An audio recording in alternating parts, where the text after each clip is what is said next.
What's going on, everyone? So, the Los Angeles Lakers should look at Jaden Ivey. The Detroit Pistons, based on recent reports, have made him available because of his fit alongside Cade Cunningham. Right? There's some questions about it.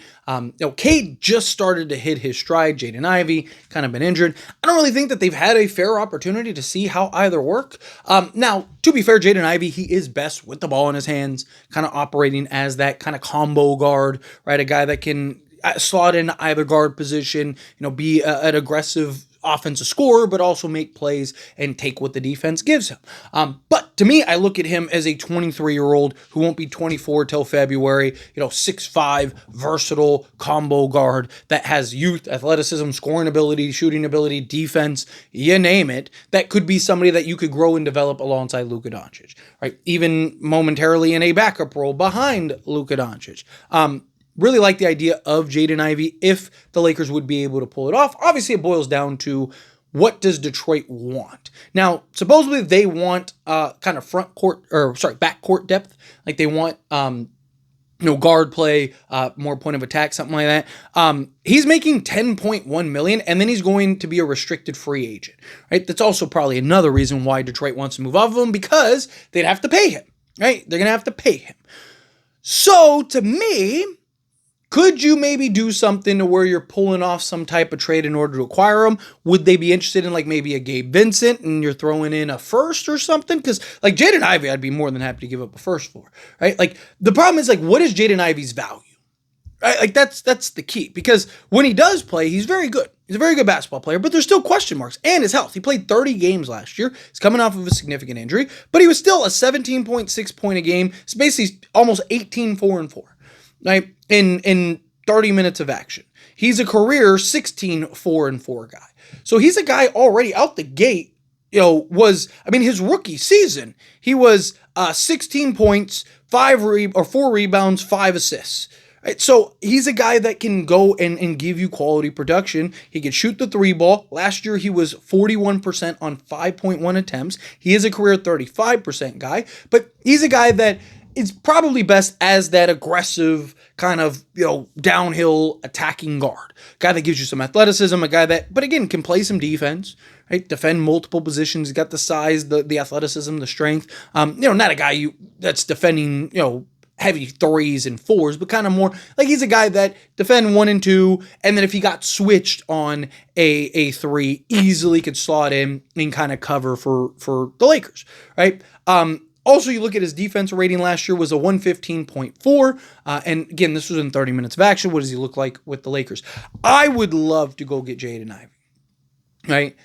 Again, a couple factors. 1, what's the market for him look like? 2, what is Detroit exactly looking like? Right? Because if they just want kind of a more, 3-and-D style guard, Lakers have Gabe Vincent, right? Boom, Gabe Vincent for Jaden Ivey. Now, obviously, you'd have to give up more than just Gabe Vincent. They're not just going to swap those two, and if they did, then Nico might be the GM for them. But in all seriousness, right? If they want like a point of attack guard, a 2-way kind of 3-and-D style guard that they could slot alongside Cade Cunningham as well as be a backup, they kind of want a more veteran style guard. Well, again, Gabe Vincent is exactly that. Based on the description of what they're looking for in exchange for Jaden Ivey, Gabe Vincent actually fits that to a T.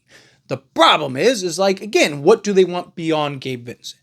Salary-wise, easy salary flip. Right? Gabe Vincent for Jaden Ivey, they're making nearly the same amount of money. Gabe is making actually like $1.5 million less, which could also free up, if I'm not mistaken, would free up enough for a vet minimum, depending on who that vet minimum guy is, by the way. But just something to kind of keep in mind. However, right, if it's, a Gabe Vincent and a first, sign me up. Right? If it's a, Gabe Vincent, a first and a second, sign me up. If it's Gabe Vincent, Dalton Connect, and a first, probably would say the same thing, sign me up. I just think I like Jaden Ivey personally. And again, this is a guy that you could have alongside Luka for X amount of years, right? For those that are wondering, though, because I'm sure there's somebody that's going to be in the comments that are like, trade Austin Reeves for Jaden Ivey. The problem is Austin Reeves isn't going to stick around and stay with Detroit because Austin Reeves himself said, I ain't going to Detroit. Like, and I quote, I ain't going to Detroit. Somebody asked him about like Detroit. He's like, I ain't going to Detroit, right? So that's one of the destinations he doesn't want to go. So you're probably not trading Austin Reeves.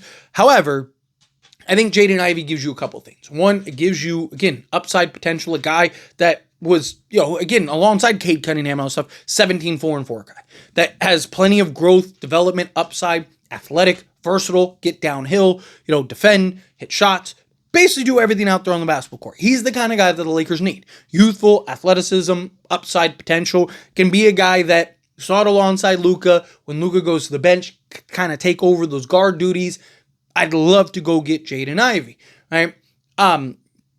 However, again, it's just like, how can you structure it to make it happen, right? But what does Jaden Ivey provide, right? Let's go over the numbers here a little bit, and then I'll dive in to kind of the pros and cons with Jaden Ivey, right? But last year, again, 30 games played, 30 minutes per game, 29.9 to be exact.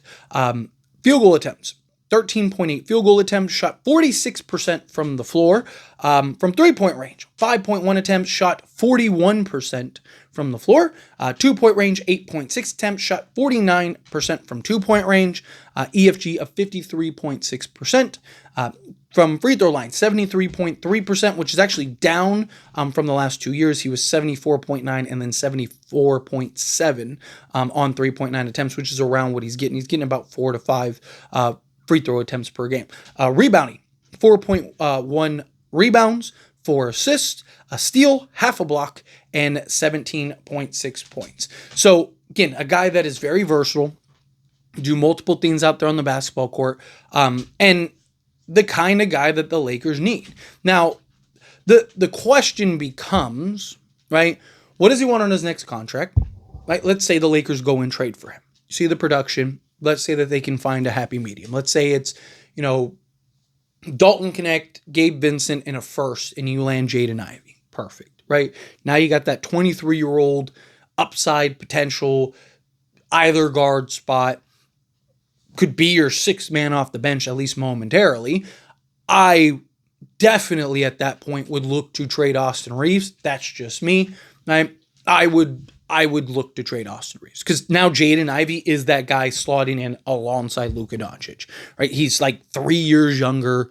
He's giving you excellent production. He's more athletic. He just makes more sense. So at that point, if the Lakers were to land Jaden Ivey, I am for sure trading Austin Reeves at that point. However, at least this season, and more likely than not, at least for the foreseeable future, Jaden Ivey's probably coming off the bench, right? Because I don't think they're going to trade Austin Reeves this season. Now, I could see in the offseason, especially if Jaden Ivey's healthy and looks good, they move Jaden Ivey into the unit and the starting unit and then go trade Austin Reeves for whatever they can get and then do more likely than not a sign and trade. I'm talking about this season. If the Lakers were to land Jaden Ivey this season, I think more likely than not what happens is Austin Reeves ends up staying on the team. Jaden Ivey kind of operates as the sixth man off the bench, and you have kind of him and Marcus Smart, which I think would be great.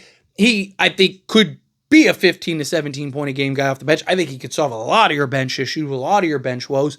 And then, the problem is you'd have to pay him and you'd have to pay Austin Reeves, which is why I think you'd have to pull off a sign and trade for Austin Reeves and then now promote Jaden Ivey. And then what does he want on his new contract? I would imagine he's going to want probably 30 plus million.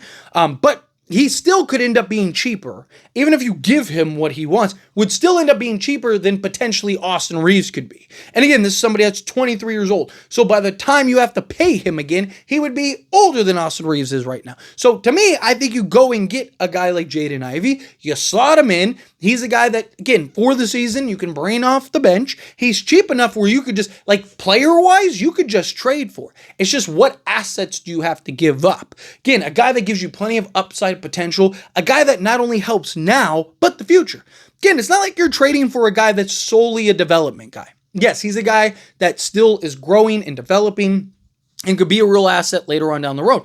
But he's a guy that can help today. He's a guy that, again, last year was a 17-4-4 guy, right? So you're not trading for a guy that is like a a 4-4 or 4-1-1 guy. And it's like, man, this guy is 23 in the exact mold of what we want or exact mold of what we need, but this is more of a long-term play. No, this is a guy that you're trading for that could help you win a championship this season on top of being your starting 2 guard alongside Luka for the next 8 years. And then if you get a DeAndre Ayton and all that, so like if it works out with Ayton, I mean, literally you could start to piece together. You could have Luka, Ivy, and DeAndre Ayton as your 3 guys for the next 8 years.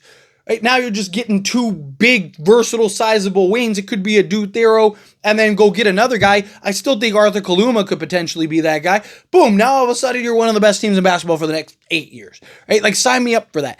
I think if you can land Jaden Ivey, and based on the description of what they're looking for, Lakers can actually meet that for them. They want a veteran kind of 2-way guard, right? Gabe Vincent suits that. What other assets would you have to give up? They also clearly don't want to pay him. So, perfect. What do we got to do to make it happen? Lakers should be on the phone with Detroit to try to grab Jaden Ivey. Let me know your thoughts and opinions down in the comments. As always, this is a discussion. That being said, if you haven't liked this video, hit that like button. Helps me a lot. If you enjoy these types of videos, and I truly appreciate it. Not subscribe channel, hit that subscribe button. Turn on the bell notifications. Appreciate y'all. See you in the next one.